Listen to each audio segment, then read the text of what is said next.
invest 300 shillings a day in your 20s, by the time you're in your 40s, you'll be having over 6 million shillings. This is what she said. 300 shillings per day with a return of 10% per year. And when he said 10%, she said treasury bills. There are other investments that can give a return of 10%. The key here is 10% per year return. In 20 years, you'll get over 6 million shillings. Everyone has been calling and asking all the questions in the write-ups afterwards have been requesting, how do you get from 300 shillings to 6 million shillings in 20 years? It works. One of the things that you might be missing out is the process. Here is how it works. So 300 shillings per day, which means 365 days, isn't it? 365. If you do that on your calculator, you get 109,500 shillings, isn't it? That one is easy to get. And now if you've earned that, if you put that into an account, by the end of that year, you have this amount together, isn't it? If you're earning 10% per year on the savings that you have, 10% per year, then after 1 year of this being in an account at 10%, it's 10% of that, you'll be able to get, let me just do that calculation for you very quickly. That's 109,500 multiplied by 1.1, you get 120,000 shillings, 450. Now here's the difference, and this is why you have to pay close attention. At the end of year 2, because this is first year, this is year 2. At the end of year 2, you don't just have 124.50. You have been adding every single day another what? 300 shillings. So by the end of year 2, you have earned this in terms of interest on the first years, and then you have been adding another 109,500 shillings. So by the end of year 2, you've got, let me just do that calculation very quickly, 229,000 shillings, 950. Why? Because you earned interest here, and you have also been increasing investment every single day. Welcome to the show. This is Katie and Life and Style, and you are watching Relationship Wednesday. Now, we are in the Keeping It Real segment. I've seen a couple of you already sending your questions, so send in all money matter questions you have today, and we're talking specifically about savings and investments. Now, we've been joined by new panelists who are experts who are going to help answer all these questions. Yes, it's not just going to be me and Nixie telling you what we think we might know about money. We've got an actual experts here. So I am here with Maureen Raduli. Hey guys, you know, from my part of the world, that R and L that close together is dangerous. Maureen Raduli, who is the head of personal finance at Centonomy. Just like the fantastic video you watched, she'll be giving us more those step-by-step insights. Yes, on how we'll be able to handle our finances. And then we are joined by George Dirango, who is the CEO of Ashanti Pension. So Ashanti Pension, it's a pension consultancy firm. And he has worked in finance for very, very, very many years. So he'll also be able to help you out. Help me out also. It's not like me and Nixie have everything on lock. We're also here learning just like you. So, welcome to the show, guys. Thank you so much for joining us. Thank you. We are honored.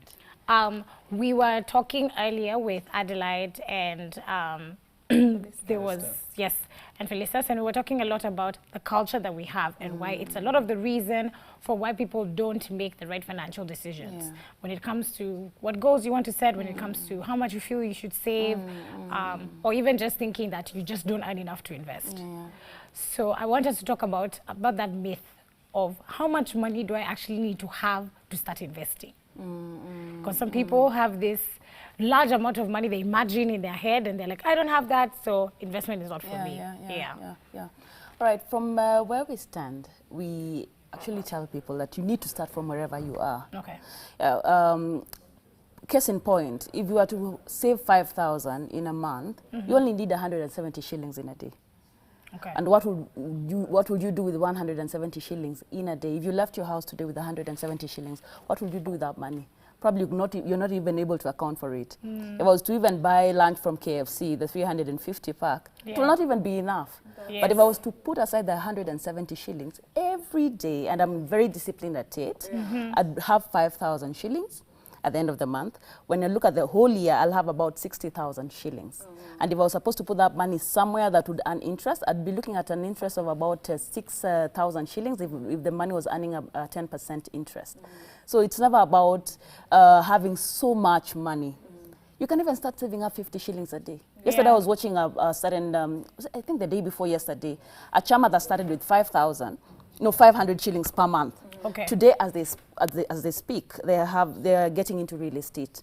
Wow. And they bought quite a number of plots in Nairobi and at the river. And right now they're planning to start, putting up apartments. And it's such an amazing story. Starting from 500 shillings, we're talking about $5 a day, no, a month, each person, 10 guys. So if you were to put that money, and if they were supposed to increase the savings from 500 to 5,000, because they started about 8 years ago, that's what they were saying.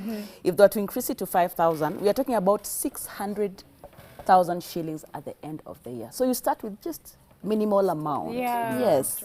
So you can either start with 50 shillings, 170 shillings, or even 200 shillings, because clearly you may decide to carry lunch instead of buying that lunch with the money that you have. Yes. So it just depends with how you plan, where your priorities are, and what your goal is. I like the fact that you were mentioning about having a goal. You need to have a vision, have a goal, and actualize that goal. But putting everything into place, yes. At Centonomy is that one place that just came about to save everybody's lives, yeah? Literally. Maybe you can tell us what the age group what's the most number of people that come and from whatever age group, and what problems are people facing? Like, what's the most rampant problem, Because there are people who get to like 60 and then they realize I haven't even saved for retirement or something like that, And then that's always been the case for so many people. We don't understand that you can actually start from now. So when I walk to Centonomy and I'm, let's say, 35-year-old, haha, you thought I was going to say my age, yeah? I walk to Centonomy today and I have this huge amount of loans and I barely probably even have a career. Where would you start the journey for me? From where you are. Uh-huh. You mentioned about age, right? You mentioned about age. Yeah. We have programs that cater for children as young as 12 years old. Okay. So that we start building that culture of, you know what, you need to start saving, and money does not just come.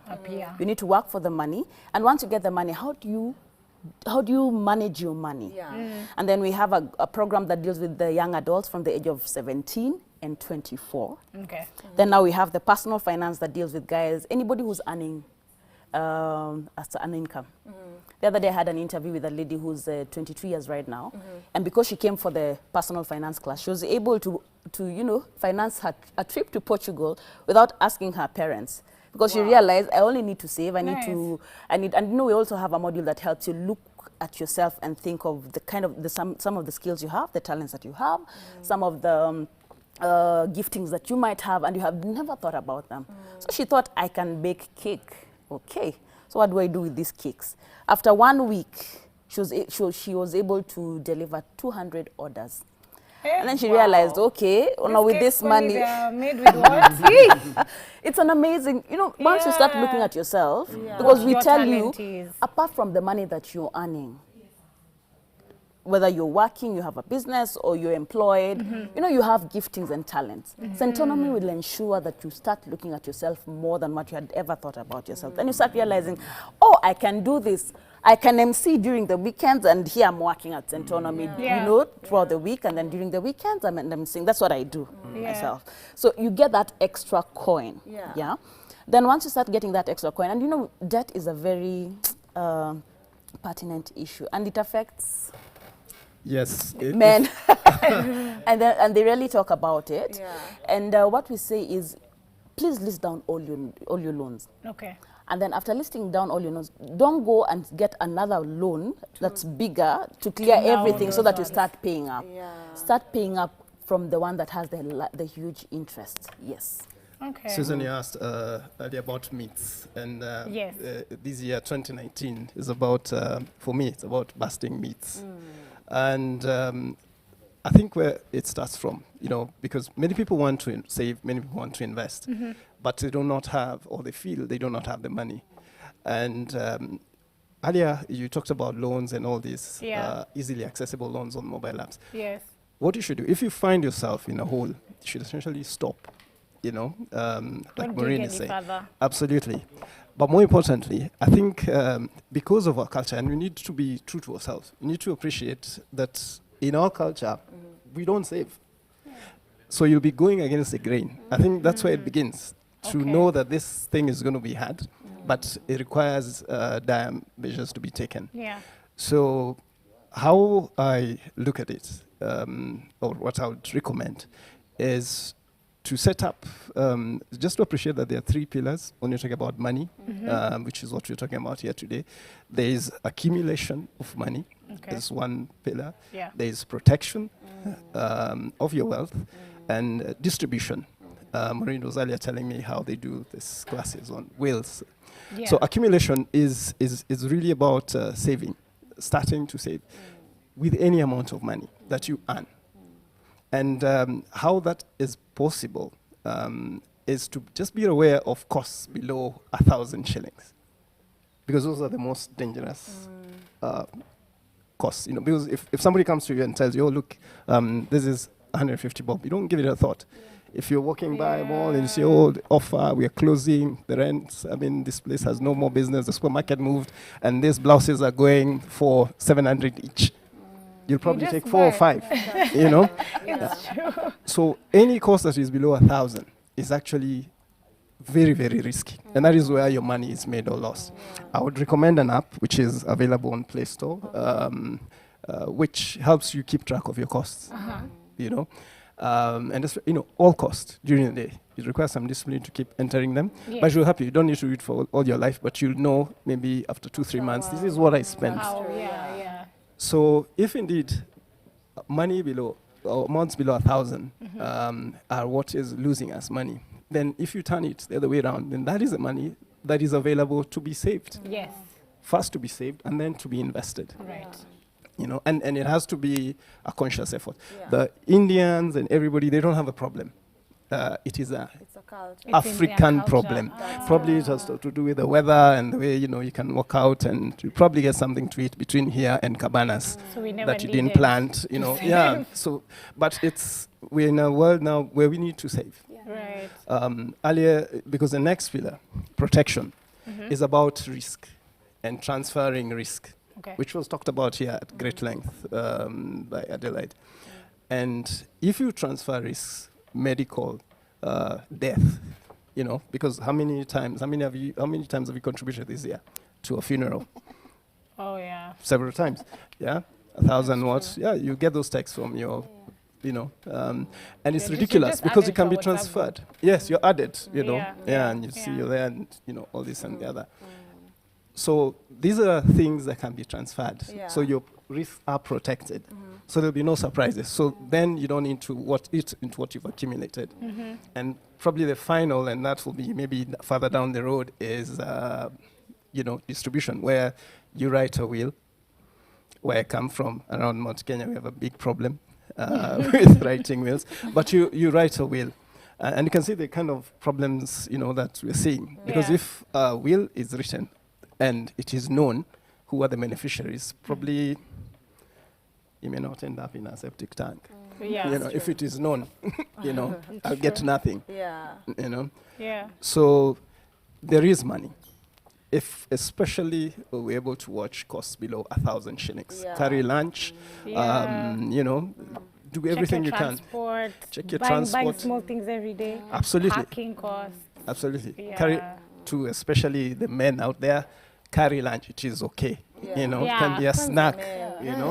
Yeah, it's such a big women issue. do it actually a lot more often. And who Such a is big it who issue. asks men who carry lunch? Like it's the other men, isn't it? Yes, we're the ones who make fun of each other. You say, hey, what's that? But you know Okay. something? I feel like you carry lunch the first thing they'll ask you, second day they'll ask you, third. By the get used to seventh it, day they're like, whatever. Exactly. That's his life. And to make it easy, you don't need to carry lunch every day. Yeah. Carry it twice a day. I mean, there's research shown that you brown bag twice a week, you'll actually end up saving so much more. so much money. Yeah. Because lunch for many is something between where you can get a stomach upset 150 and probably 300 bob. Yeah. 1,500 in a week. That's a lot. That is a lot of money. It's already way over the 1,000 that we Once are. you times it times the 52 weeks, and it's about 100. It's a challenge right there. Shillings. Oh, there you are. This is what they do at Centonomy, guys. Girl, okay. These guys are walking calculators. But again, before you tell us what Ashanti pension is all about, so people can understand what pension schemes really are, Susan said something to do with we can have loans, and they're not really like, it's not such a bad thing to have a loan, you know, even if, especially if you have a goal or you're investing in a business, get your returns, repay your loan. Maybe you can advise people, what's the best place to go get your loan? Is it a SACCO? Is it the banks? Because again, there's a lot of, is it mobile loan? Yeah, the mobile loans. There are a lot of places, and they're all super accessible. But which is the one place that you would advise people to go get their loans? The best place to get a loan from, the number one, is from yourself. Amen. Oh, okay. I didn't see that one coming. I also am like, wait, what? You see, because now we have some money, we've agreed that there is money. Saved, That's true. You've saved a little bit. Let's say it's 1,000 shillings. Yeah. You're putting it in a money market fund. A money market fund is essentially a fund run by some of these companies that we've had here, you know, Cyton, CIC, Britam, so on and so forth, where they give you compound interest. So basically your money every day is working for you.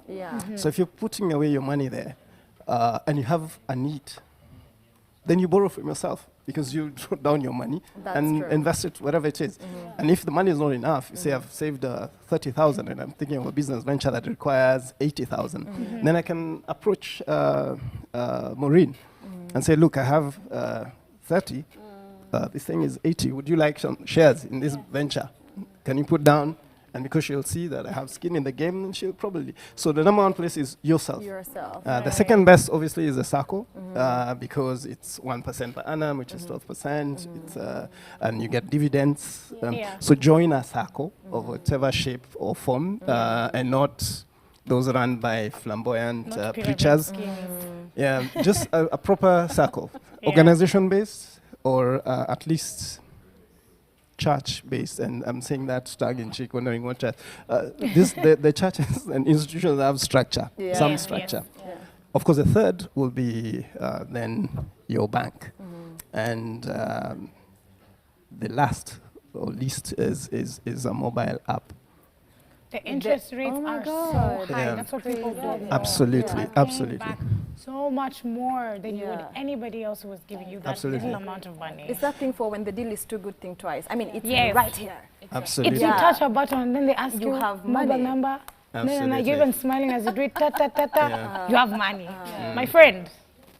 It's a trap. And obviously, now that you've borrowed the money, even before they borrow you the money, if it's for a business venture, then you need to do your math to see the interest and what your profit is you expect it to be.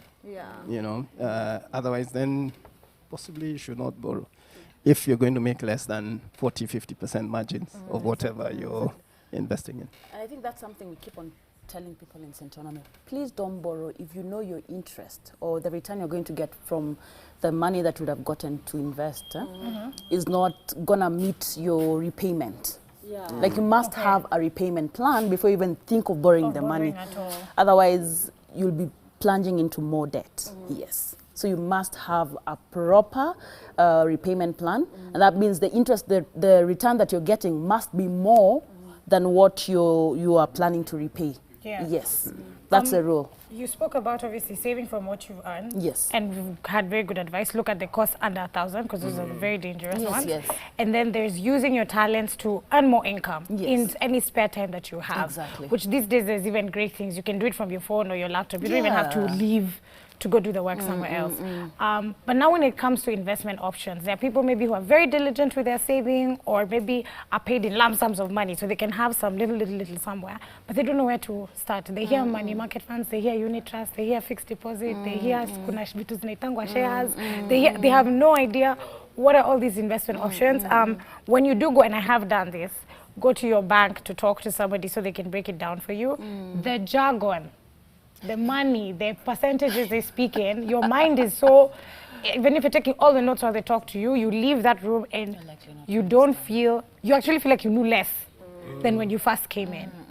So is there a formula? Is there a style? Are there some investment options that maybe work better depending on what somebody's goal is? What advice would you give when it comes to looking into investments? All right. For at Centonum, we believe for you to invest, you must get the right information regarding that investment. Right. You can invest in stock markets. You can decide to invest in property. You can decide to invest in bonds or treasury bills. Yeah. You might decide to even put your money in a, you know, like in a fixed account. But you need to have the right information. That's what we keep on telling people. Because I remember there's a guy who came for class and was very good in property. So he put all his money in property and he'd get returns. Okay. So after he did the stock market class, he was like, I think I should try, you know, casting my bread in many waters. Yeah. So he went ahead and did that. But to him, it was too much because he didn't have the right knowledge for that. And he did not have, it is what you have studied over the years. Okay. Then make sure you gather the information, because I know most people do things because other people do them. Yes. Like the quail business, for Like example. quail eggs, yeah, everyone. Oh my God. Everybody decided. All investment and financial Apart people from I've me. met love using the quail eggs example. They I love know, it. because everybody decided to go and To do invest it. there. But you see, you need to gather the right information. Right. About, yes. As long as an investment is putting money in your pocket, because that's what an investment should be doing. Yeah. The idea of buying land and just leaving it there, so every time you're like, I have I a have plot land, it's over somewhere, there. you know, I'm a Kenyan, and for Kenyans, we just have to have land. Yeah. You need to have a plan B. After you buy land, then what next? Yeah. Can you do agribusiness? Uh-huh. Can you put up probably some small units and rent out? Yeah. Okay. Can you lease the land, for example? That will be putting money into your pocket. And remember, that land is still yours. Yeah. So it's a matter of, it's a matter of knowing that this investment is putting actual money into my pocket. Yes. On investment options. Yeah. Personally, I subscribe. In my previous life, I was an investment advisor, investing money on behalf of clients in the international market. And in 2008, there was a credit crunch. Basically, the stock markets collapsed all around the world, and my clients ended up losing tons of money. Right. And I got delivered from investments that have risk on capital. So first of all, the one that is really touted a lot is insurance policies. You know, the kind where you save for a period X and then you get money, or you get money over a period of time. And I'm sorry to say that those kind of plans are a hoax. It's a scam. Yeah, because the real rate of return is like 1.9 to 2% per annum. Yeah. It's a joke. However, if you already have one, I'm not asking you to cancel it. I'm not asking you to cancel it. But if you've not yet signed up, please don't, because it's a royal waste of time. The insurance that works is an insurance that covers my life, but does not have any savings or monetary value. It's called term assurance. So if I had dropped dead yesterday, my family would get amount X. That is sensible, and it's very, very cheap. And it will not be sold to you. Nobody will come telling you, because the commission rates are hopeless. Yeah, it's business. Yeah. So these are the types that are linked with, I don't know, some return that you shall get. It's a scam. Okay. Because should you fail to meet your payments over a certain number of months before 3 years, then you lose everything. That's a royal scam. So the savings, where I would advocate for the money to go, is in a money market fund. In plain English, it's a fixed deposit where you get interest every day. So it's just like a fixed budget. Because if you want to access the money, you give them 4 working days, and the money will be sent back to your M-Pesa or to your bank account. So at no point will your capital be at risk at all. So that to me is a very, very sensible. And we've had people like Zimele, they accept 100 shillings. Saiton 1,000, Britam 1,000. Yeah. So it's actually accessible to anybody at any station of your life. Yeah. So that is a place where I would invest my money. the stock market, I'm talking about, publicly listed companies. In my own opinion as well, it is a scam. Oh, wow. Really? Yes, it is a scam. Okay. Why? The reason is, unless you're buying substantial shares of, say, KCB, which is a very good bank, and a very good stock, such that before they fire Oigara, they'll call you. Then it's a scam. Okay, that's true. Because you don't actually have a say. You have no It's a control. You chance don't know thing. what's going on. So it's a casino, and it spins, and it will go in any Depending direction. on how they're doing, then you get money. And your capital is at risk. Yeah. Now, if the world's richest man, Warren Buffett, does not believe in loss of capital, so who am I, George? With my 23 years old. So, in my opinion, so the kind of shares you should be buying, or equity, if you like, is shares in Maureen's company. Oh yeah, like the way one you that were she saying. MCs, because she requires, I don't know, mics, what, ninis, and she'll keep on upgrading. And you can she'll see require it. capital. Yeah, and you we have control. Yes. Yeah. And this is what the guy who told me this, and I was a bit surprised, is a very wealthy gentleman, one of the owners at Magnet Ventures. So he cannot invest. He only invests in companies where he has 51% controlling stake. It took me years to figure out what you were saying. But after losing everything, after the credit crunch, and coming back to Kenya with nothing, to live with my mother at a royal age of 38, then I've learned a few lessons. Yeah. So what I'm saying in English, put your money in a money market fund. The reason is the capital will be protected. Yeah. You may not have a great interest, you may be unhappy you got a 6 instead of a 12 or something, and so on and so forth, but your principle is there. It's guaranteed as well. The rest is a scam. Yeah. And then Maureen, maybe you can give us your social media handles where people can find you and your services. Yeah, before we take a short break. All right. Yeah. If you want to get more information on Centonomy, visit our YouTube channel, Centonomy. You can Google www.centonomy.org. We have very amazing articles, especially there's one article that my favorite article, The Power of 5,000 Shillings. Okay. Yes. Then we're on Facebook at Centonomy, and then you can also find us on IG, Centonomy. Right. Yes. Okay, thank you so much for gracing our show and for your insightful words. There's a lot to actually go and check. Yeah, and our guys, lives were in that stable. Yeah. I've just figured. But now we're going to take a short break, and then when we come back, we'll of course have more on savings and investments.